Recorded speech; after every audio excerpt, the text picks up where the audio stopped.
बच्चा लोग, मैथ्स कोई रॉकेट टेक्नोलॉजी नहीं है। ये simple application of common sense है और अगर आपके पास कॉमन सेंस है तो यूज करिए और मैथ्स को एंजॉय करिए। देखो बच्चों, हम लोग अब सेक्शन बी की बात करने जा रहे हैं। सेक्शन बी मतलब 2 मार्क के क्वेश्चंस आएंगे, ठीक है। अब आपने देखा होगा कि बहुत सारे ऐसे यूट्यूब पर वीडियोस अवेलेबल है। लोग कहते हैं डायरेक्ट आंसर कैसे निकालते हैं। जितना डायरेक्ट आंसर निकालने वाला था, काम खत्म हो गया। जितना आपने क्वेश्चन नंबर 20 तक किया था, वहीं तक चलता है। अब इसके बाद जो भी क्वेश्चंस होंगे, आप कुछ भी लिखिएगा, उसके मार्क्स हैं। माने you will get credit for whatever you are going to write. मतलब ये हुआ कि आपको स्टेप मार्किंग होनी है, तो आपको स्टेप्स लिखने पड़ेंगे and you cannot now go for direct answer. Is it clear now? तो सबसे पहला हमारे पास क्वेश्चन है कि भाई what is the value of sine, means you have to find evaluate sine inverse cos 333 pi by 5। ये क्या है बच्चों? ये इनवर्स ट्रिग्नोमेट्रिक फंक्शन का सबसे छोटा वाला जो बेसिक वाले पर है, हम उसकी बात करते हैं। एक बात और आप ध्यान रखिए, before we go for anything else, आपको एक पहले कंसेप्ट तो याद होना चाहिए।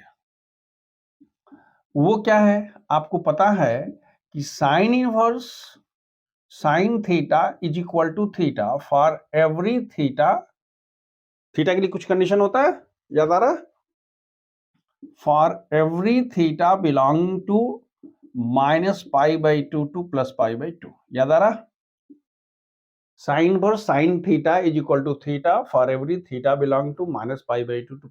इसी तरह से जब कॉस इनवर्स की बात करते हो, याद रखो, अगर कॉस इनवर्स कॉस थीटा होता है तो इसकी वैल्यू क्या होती है? This is equal to theta for every theta belong to what? 0 to pi. ये दोनों हमेशा याद रखना है। tan वर्स tan थीटा की वैल्यू क्या होती है? Minus pi by two to plus pi two. Clear है? लेकिन वो क्या होता है? ओपन वाले में होता है। बहरहाल इन दोनों को आप दिमाग में रखो। पहला तो हो गया कंसेप्ट। अब देखो, आपके पास जो क्वेश्चन दिया हुआ है वो है cos 33 पाई बाई 5। आपको पता है कि कभी भी जब हम कोई एंगल अगर हम लिखते हैं और अगर एक कंप्लीट रिवोल्यूशन करता है, मतलब एक कंप्लीट चक्कर मारता है, तो हम इसको क्या बोलते हैं? 2 पाई।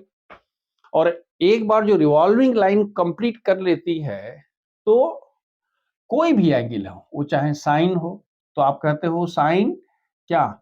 2n pi plus theta. याद रखिएगा कि वैल्यू हमेशा क्या होती है? साइन थीटा होती है। n का मान 1 2 3 4 -1 -2, चाहे इधर से घूम के आए चाहे उधर से घूम के आए, अपनी जगह पर आ जाएगा। भाई एक पूरा चक्कर लगाएगा, n का मान 1 तो 2 पाई, दो चक्कर लगाएगा तो 2 इंटू 2 पाई। इसी तरह से अगर हमारे पास cos 2n pi plus theta है, तो इसकी वैल्यू क्या होती है बच्चों? cos थीटा होती है। ये आपको जरूर दिमाग में रखना चाहिए, जो क्लास 11 में आपने पढ़ा था। ठीक है?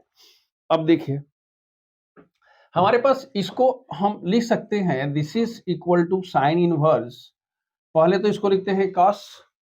अब कहते हैं कि भाई हमको 2 पाई का क्या होगा, तो हम पता है 6 5 30, मतलब क्या हुआ जी? Can you write 2 pi plus 3 pi by 5? Can you write? ध्यान से देखो, ये आई एम सॉरी, 2 पाई नहीं बल्कि 6 पाई कह दो। इसको आप कह दो कि ये 6 पाई है। 6 5 30, बात समझ में आ रही है? प्लस 3 पाई 33 पाई। तो इसको हमने क्या बोला? ये 3 इंटू 2 पाई है, मतलब 3 चक्कर लगा दिया। याद आ रहा? तो क्या लिखोगे बच्चों? इसको लिखोगे साइन इनवर्स ब्रैकेट में क्या? cos 3 pi by 5। ये 6 पाई का मतलब क्या हुआ कि वो 3 चक्कर लगा दिया। जो रिवॉल्विंग लाइन है, it has given how many? 3 times, it has revolve 3 times around the origin. Okay, अब देखिए 3 पाई बाई 5 है। ये 3 पाई बाई 5 को हम क्या लिख सकते हैं?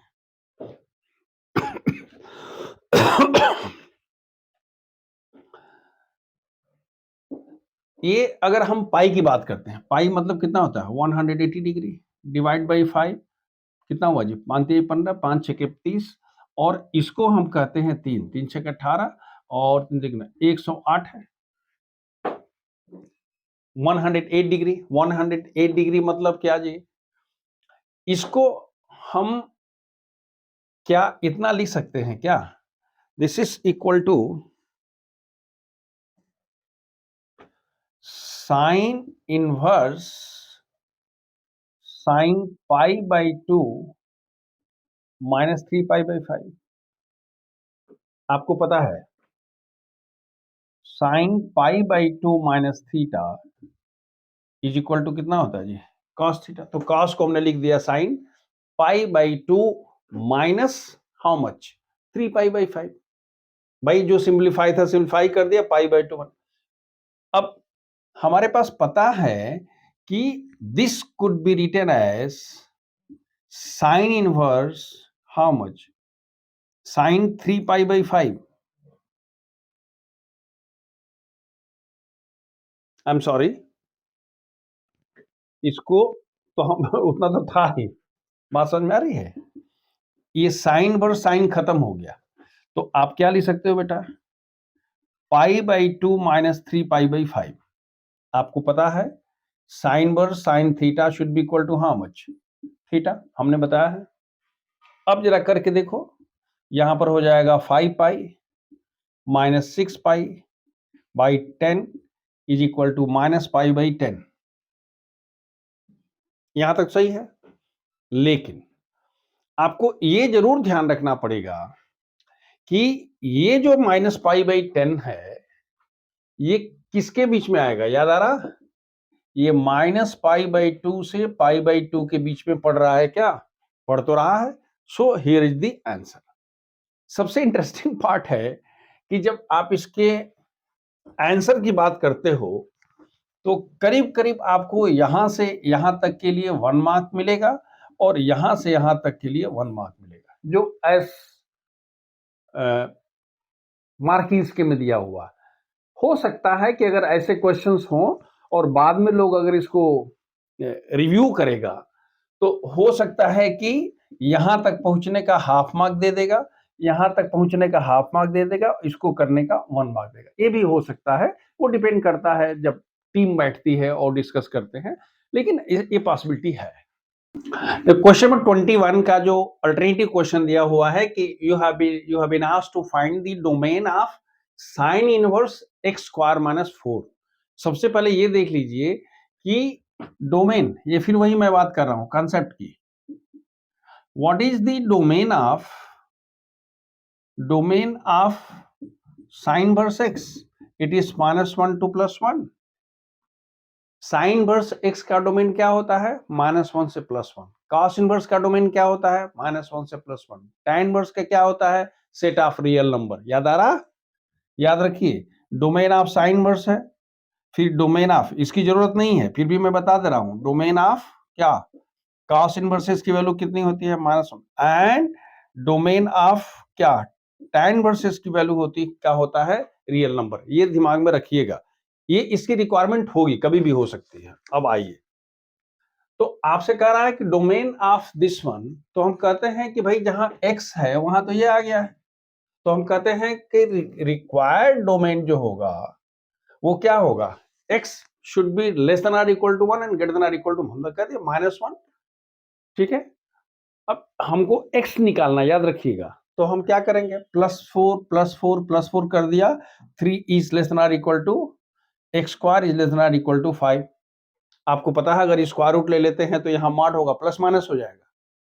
प्लस माइनस से मॉड मतलब क्या हुआ? प्लस माइनस है। और आपको पहले से पता है कि अगर mod of x is what?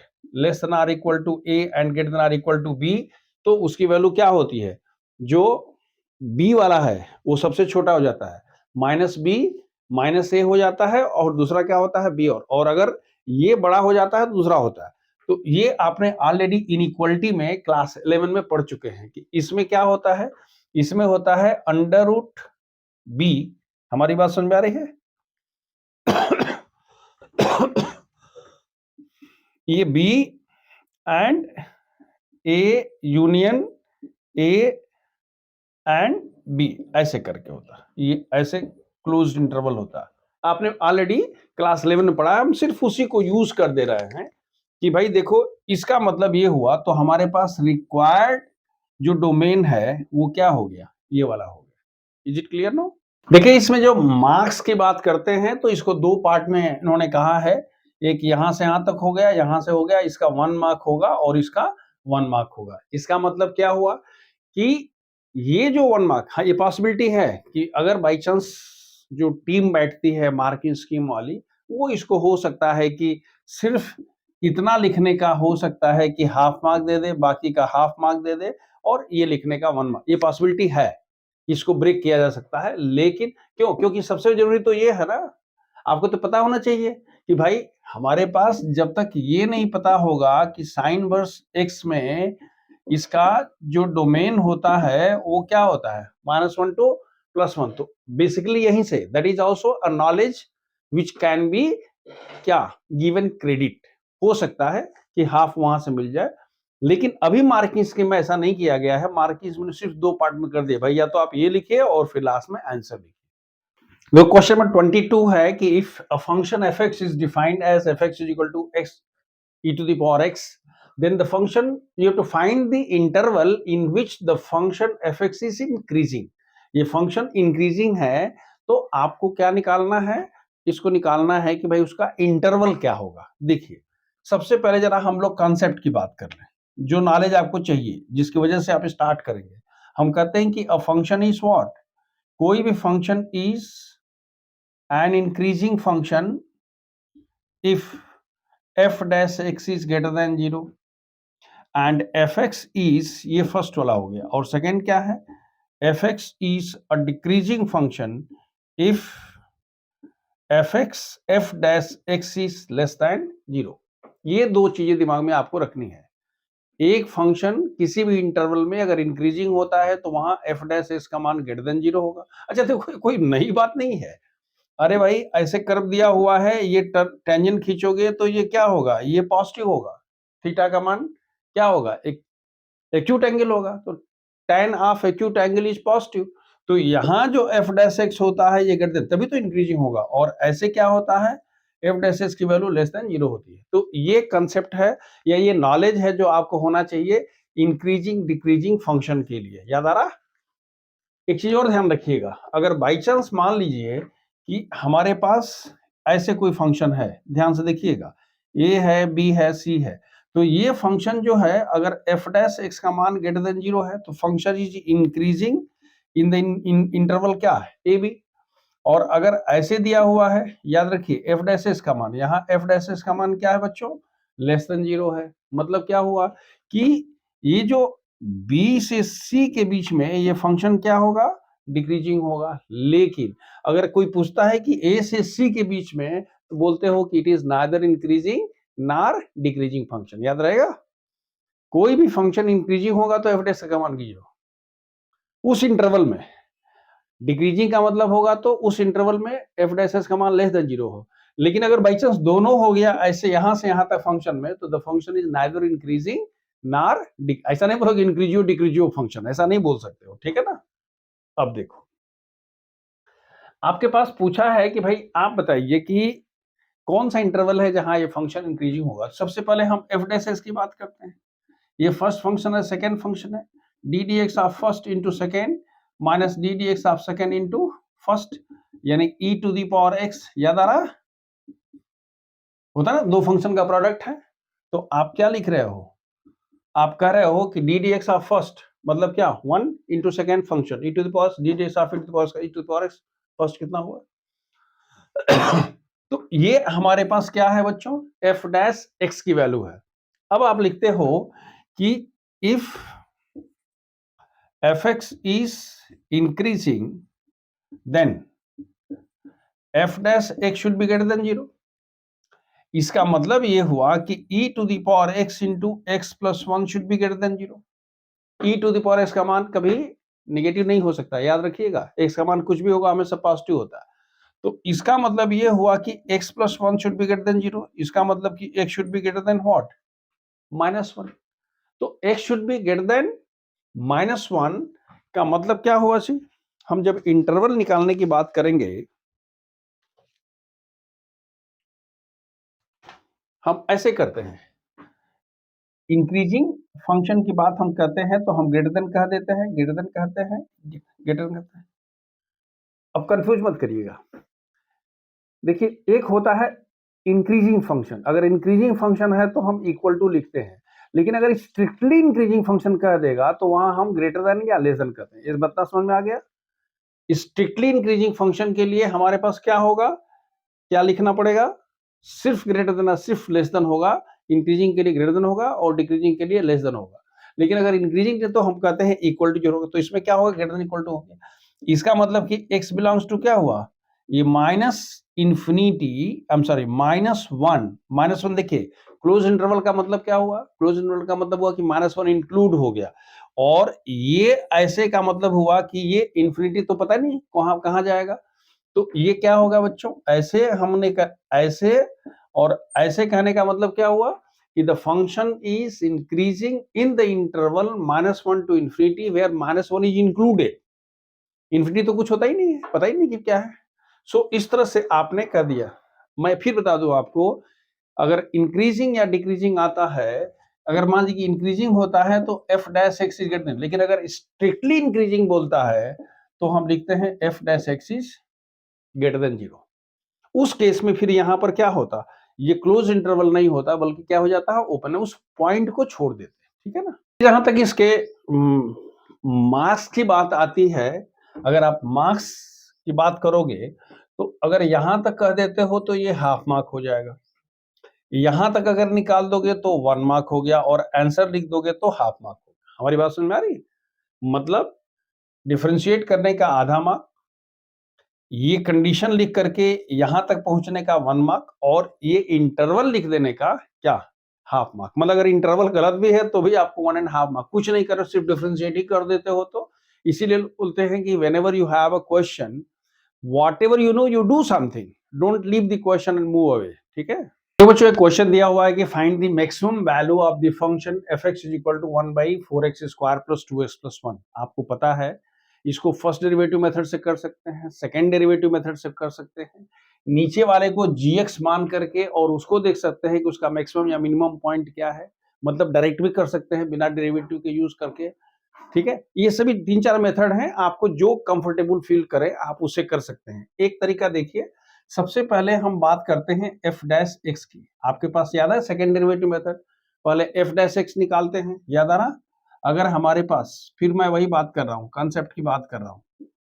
पहले हम fx दिया रहता है तो हम f डैश x निकालते हैं, f डैश x की वैल्यू 0 निकालते हैं, x निकालते हैं। f डबल डैश एस की बात करते हैं, अगर f डैश एस की वैल्यू लेस देन 0 होती है तो मैक्सिमम पॉइंट होता है, ग्रेटर देन 0 होता है तो मिनिमम पॉइंट होता है, और जो वैल्यू ऑफ द फंक्शन होता है उसमें हम उसको उठा के डाल देते हैं। तो ये हमारे पास क्या था? सेकेंड डेरिवेटिव मेथड है, जो जनरली पूरे थ्रू आउट मैक्सिमम मिनिमम में चलेगा। अब अगर आपके पास यहाँ पर दिया हुआ है तो हम कहते हैं इसको डिफरेंशिएट करता है। डिफरेंशिएट कैसे हम करते हैं? हम डिफरेंशिएट करते हैं तो हम लिखते हैं, या तो न्यूमरेटर से कर लीजिए, नहीं तो डायरेक्ट कर लीजिए। डायरेक्ट करते हैं तो कितना होगा जी? ये -1/4x² plus 2x plus 1 whole square, याद आ रहा? 1/x का कितना होता है? -1/x² इंटू 8x प्लस 2, यानी हो गया -8x plus 2 divided by 4x² plus 2x plus 1 whole square. This is the value of what? F dash x. For maximum or minimum value आप लिखते हो f dash x is equal 0, therefore 8x plus 2 is equal 0. This implies that x is equal to -1/4. इसके बाद आप क्या निकालोगे? f double dash x निकालोगे, और f डबल डैश x में जब x इक्वल टू -1/4 देखोगे तो that will be what? Less then 0 आएगा ही आएगा। और जब ये 0 आ जाता है तो हम, लेकिन आपसे ये पूछा ही नहीं गया है, आपसे क्या पूछा गया है कि what is the maximum value. Therefore आप लिखोगे मैक्सिमम वैल्यू निकालने के लिए क्या करोगे? f -1/4, तो 1/4 -1/4 का whole square plus 2 into -1/4 and plus 1, और ये पूरा जो होगा वो सब मिलाकर के हाफ मार्क 1 मार्क, यही 2 पार्ट 3 पार्ट में डिवाइड हो जाएगा। सो ये कितना होगा बच्चों? ये होगा 1/4 होगा प्लस 1/2 होगा माइनस 1/2 होगा ऑन 5/4 माइनस 1/2, ये हमारे पास हो गया 4 और ये हो गया 5 माइनस 3 यानी हो जाएगा 1/2 2 होगा यहाँ पर, तो होगा 4/3। तो इसकी मैक्सिमम वैल्यू कितनी आ जाएगी बच्चों? Maximum value will come as 4/3।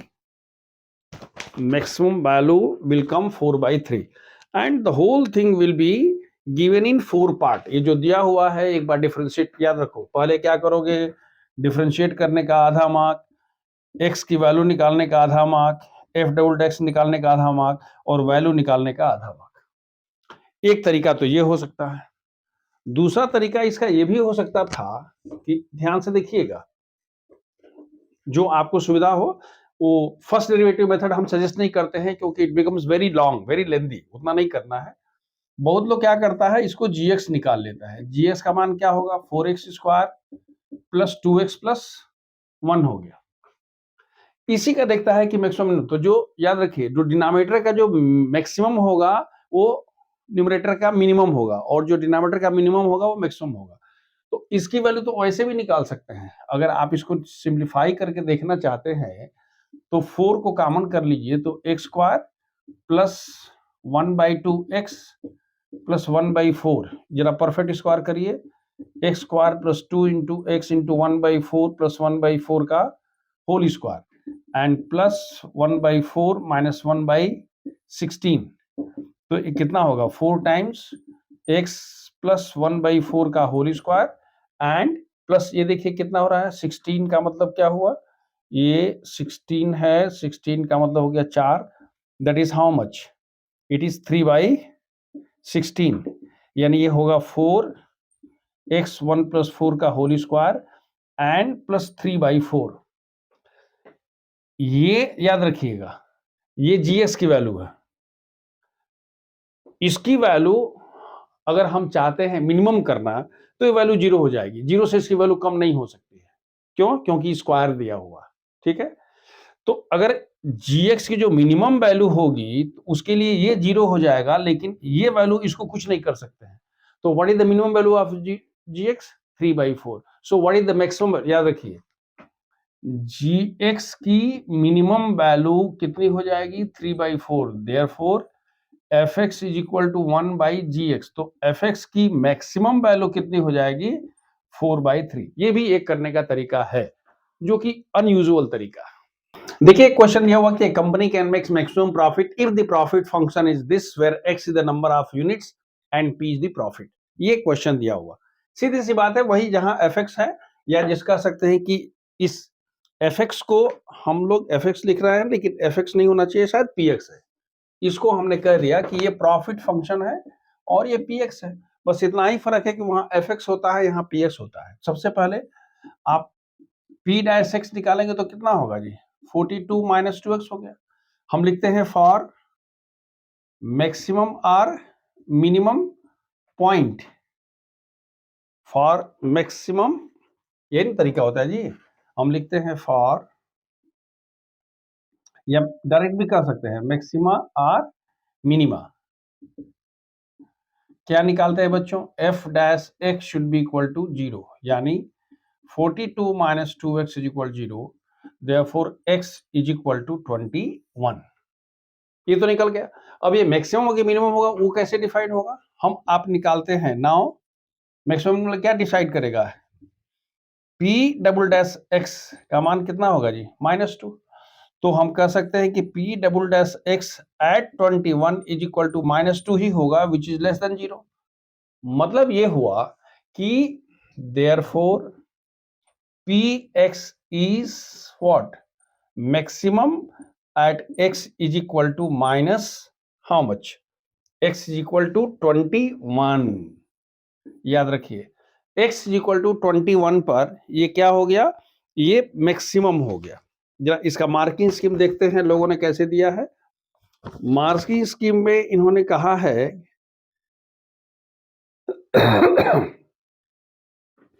कि अगर आप सबसे पहले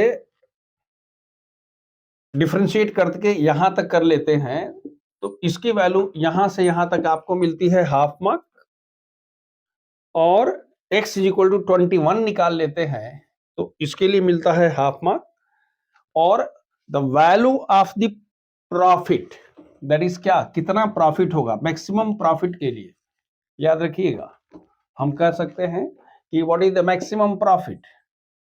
मैक्सिमम प्रॉफिट के लिए आप लिखोगे P21 which is equal to 72 plus 42 into 21 minus how much 21 whole square. देखो ना कैसे हम निकालते हैं, ये आप लिख सकते हो 72, देखो ये 21 का स्क्वायर है 42 है, तो हम लिख रहे हैं 2 इंटू 21 का स्क्वायर माइनस 21 का स्क्वायर, यानी हो गया 72 और इंटू 21 का स्क्वायर। ये भी एक करने का तरीका हुआ, यानी ये कितना होगा 72 plus 441, I suppose 71 plus 441 that is equal to 3 7 4 11 और 4 1 5 513।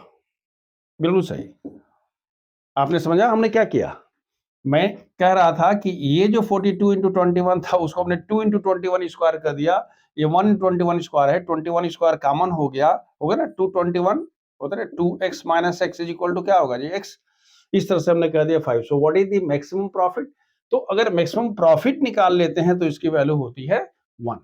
देखिए आपके पास दिया हुआ है कि what is the, you have to find the value of this. सबसे पहले आप लिखते हैं कि let fx is equal to log 2 minus 6 by 2 plus x। आप लिखते हो f माइनस एक्स की वैल्यू क्या होगी, log 2 plus x by 2 minus x, जहां x होगा वहां हमने क्या कह दिया जी, जहां x है वहां हमने माइनस एस कर दिया, जो माइनस होगा प्लस, जो प्लस होगा माइनस। अगर इसको हम उल्टा कर देते हैं, आपको याद है अगर आप log a बाई बी कहते हैं तो ये होता है minus log b by a, logarithmic पढ़े होंगे, तो इसको आप लिख सकते हैं this is equal to minus log 2 minus x by 2 plus x. इसका मतलब क्या हुआ जी, ये माइनस एफ एक्स हो गया। तो अगर f minus x is equal to minus f x हो गया तो आप लिखोगे therefore f x is an क्या, ऑड फंक्शन। दूसरी बात यह है कि कोई भी फंक्शन minus a to plus a f x dx is equal to 0 if fx is an क्या, ऑड फंक्शन, ये वाला होगा। तो अगर ये हमारे पास इस रीजन को अगर हम दे देते हैं तो देयरफॉर इसकी वैल्यू क्या लिखेंगे, -1 to +1 log 2 minus x by 2 plus x dx should be equal to how much, 0। Reason आप ये वाला दे दीजिएगा। क्वेश्चन मार्क्स कैसे मिलेंगे, सबसे पहले अगर आप यहां तक कर लेते हो तो इसके लिए 1 मार्क मिल जाएगा, और इस प्रॉपर्टी को यूज करके वैल्यू निकालने के लिए 1 मार्क। जो लास्ट इसका क्वेश्चन है ये है कि there is a function f defined from, that is f is defined from r to r and it is given fx equal to x³ plus x। कह रहा है कि इसका कोई क्रिटिकल पॉइंट होगा क्या, क्रिटिकल पॉइंट के लिए क्या होता है f dash x should be equal to 0, and वहां से क्या निकलता है क्रिटिकल पॉइंट। जैसे मान लीजिए कि आपने कह दिया कि f dash x is equal to x square minus 3x plus 2, तो आप लिखते हो f dash x equal 0, x square minus 3x plus 2 is equal 0, तो x का वैल्यू होता है 1 एंड 2। इस तरह से हम क्रिटिकल पॉइंट निकालते हैं। इस क्वेश्चन में देखिए क्या है, हम कह रहे हैं कि वी हैव, ये सोल्यूशन है, हमारे पास क्या है बेटा fx का मान इतना है, तो हम लिखते हैं f डैश x की वैल्यू कितनी होगी, it is 3x square plus 1, x का होगा 3x स्क्वायर, x का हो गया 1। अब बड़ा इंटरेस्टिंग पार्ट है, इंटरेस्टिंग पार्ट ये है कि f dash x should always be greater than r equal to 1। याद रखिएगा क्यों, क्योंकि x square can always be greater than r equal to 0। इसका मतलब क्या हुआ कि that is f dash x can not be equal to 0, मतलब 0 होगा ही नहीं, तो क्रिटिकल पॉइंट कैसे निकालेंगे, तो हम लिख सकते हैं देयरफॉर देयर इज क्या, no critical point for this. लेकिन जब इसको आप करना चाहते हो तो यहां से यहां तक करने का 1.5 मार्क और ये लिखने का हाफ मार्क, यही इसके मार्क है। तो इस तरह से हमने 2 मार्क के क्वेश्चंस देख लिए डिफरेंट टॉपिक्स क्वेश्चन देख लिए, कंसेप्ट्स को पहले क्लियर करके, एंड आप भी यही करेंगे। आपको हम सजेस्ट करते हैं कि आप एक शीट रख लीजिए और जितने भी कंसेप्ट्स हैं, कंसेप्ट्स को लिखते चले जाइए, पूरा आपका रिवीजन हो जाएगा। So this way we have done up to question number 25। So after that will start question 26। At first 2-2 3-3 question करके आप देख लीजिए, so that you will not be under a lot of pressure. So wish you all the best. God bless.